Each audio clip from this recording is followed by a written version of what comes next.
What role does an accountant play in business operations? We're going to answer that question in this video.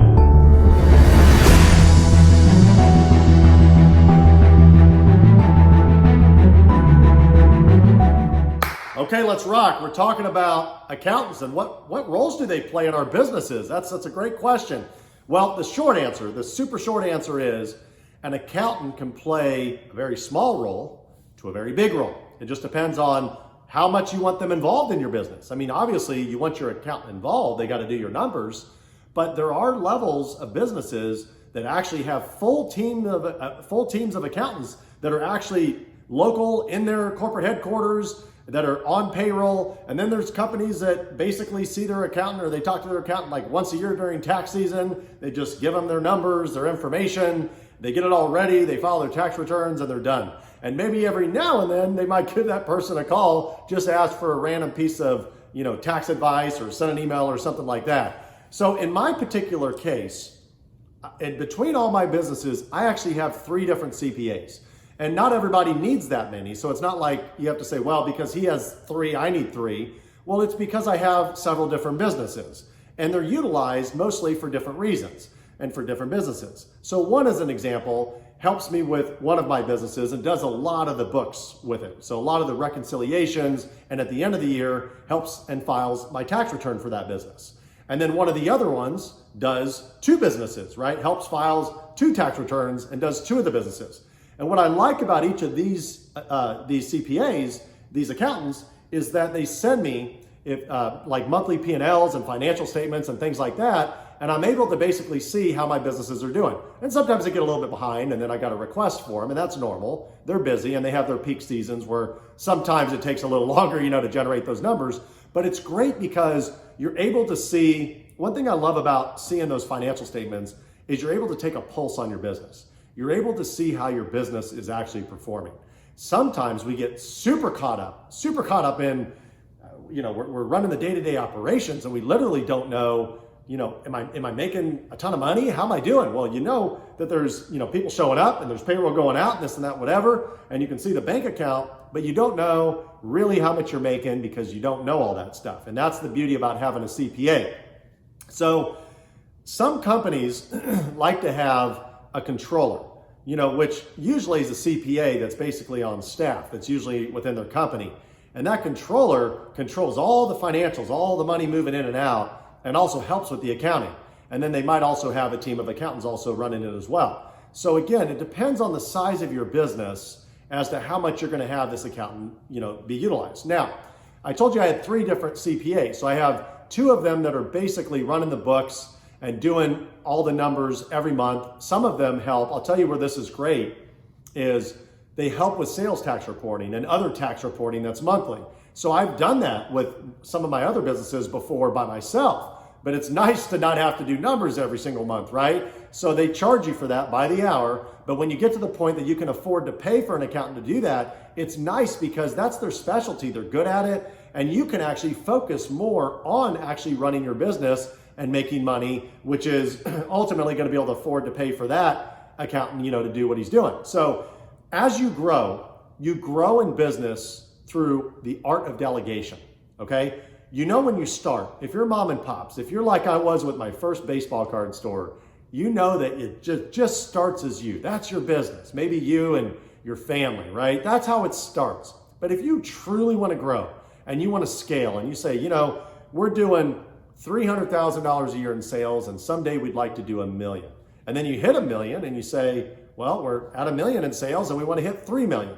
Well, in order to scale and keep going to those numbers and even to grow past $3 million in sales, you're going to need to have good people, right? You're going to have to train, hire, create systems and processes and things like that, and you're going to want to scale. So the thing that's beautiful about seeing your numbers is you're able to say, oh, wow, last month we made an extra $3,000 profit. And then you can say, well, gosh, I spent 3 hours doing tax-related stuff. Let me find out what my CPA would charge me for, to do that. And they're like, oh, you know what? I could actually, instead of me doing it, I actually have somebody in-house that's a bookkeeper that I can bill you at a lower rate. And that's where you could save a lot of money. So maybe your CPA charges you, $100 or $150 or $200 an hour. Maybe that's their rate or even more. but they have a bookkeeper in the office that is they can bill it significantly less. And what's beautiful about that is they can take so many layers off of what you do. So think about it like this. Let's say at the end of the year, you calculate as a business owner that you make on average $50 an hour. I'm just making that up, okay? And you did that math because you said, hey, I'm working 50 hours a week, and at the end of the year, I made roughly $100,000 or whatever. Let's just assume that that's the number. And you do your math, and there were some days that were vacations and whatever, but let's just say it's $50 an hour. Well, what you realize is, okay, I can make $50 an hour as a business owner. And let me check with my CPA to see if I can lay off some of this stuff to them, what their bookkeeper would charge. And I'm just gonna make this number up as an example. And he says, oh, for $25 an hour, we can do that work for you. Well, heck, do the math here. So you can pawn that stuff off to the CPA, to your accountant's office. And now they're willing to take that work on their back. And they can do it at $25 an hour, but you're averaging making $50 an hour in your business. So you're more valuable focusing on your business than doing that stuff. And learning these small things, this is a huge takeaway. Learning how to take small layers off of your back and delegate them to employees, to your accountants, and things like that, to where you can actually have a margin where you make money by not doing it yourself. That's another way to increase a lot of your profits. Here's another example. This is just super simple, but let's say, hypothetically, that at your place of business, that you were required to mow the lawn. I'm just gonna make that as an example. And it takes you 2 hours to mow the lawn at your business. And so you're like, oh, I'm just gonna bring my push mower, my extra push mower, and I'm gonna mow it, once every 10 days or whatever and do it myself. So 3 times a month you're mowing the lawn and it takes you 2 hours each time, so you're spending 6 hours a month to do this. Okay, what if you could hire, you call a mow company, and the mow company's like, we'll mow that lawn for $25 each time. So they'll come 3 times, right, every 10 days, and it'll cost you $75 a month to have your lawn mowed. Remember in our example that we said that you can make $50 an hour? Don't mow your lawn. Don't do it. You're losing money. You're literally losing money, right? Because you can pay somebody the $25 an hour to do it. And you can go make, on average, $50 an hour with your time. These are the things I want you to think about, right? So CPAs are awesome because they're giving you numbers. They're giving you financial statements, which are ways of measuring your businesses. You can look at what your expenses are, like all the money that's going out, your purchases, your payroll, what your gross revenue is, and you can look at that and try to dial in all these different things. So that's how these successful business owners become even more successful, is they start learning how to read financial statements, and then they learn how to optimize their business. So that's gonna be future videos, and make sure you watch and continue to subscribe.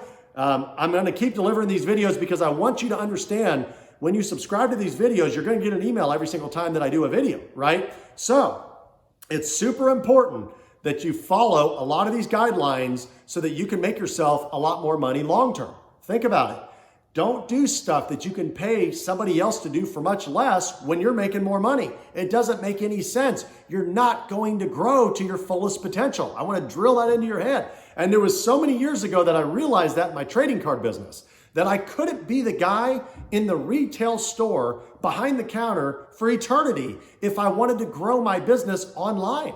I had to be in the back. I had to be in the back in an office, creating this, setting up systems and working on online. And now, significantly, we do a lot of business online as a result of that. I could have never grown to that if I was always stuck in the mentality that I have to be the guy up front in the retail store doing it myself. And some of you might be just like that in your business. You're like, but I want to be up there. And I know you're a people person and you love it and you love seeing your staff. But if you're wanting to grow and you're wanting to make more money, sometimes you can't have your cake and eat it too, as the old saying goes, right? Sometimes you got to just be like, I'm going to visit my customers from time to time, but there's a huge opportunity cost here that I'm missing out on by me not kind of stepping in the back seat, hiring and empowering some people to run the front of the house while I do the back operations and look at this stuff and optimize my business.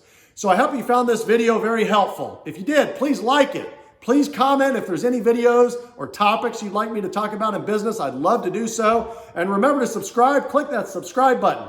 As always, in business, it does get tough. I've been through it. It's going to get tough and rough. And when that happens, never quit. Just keep pushing, push hard, and be the hustler.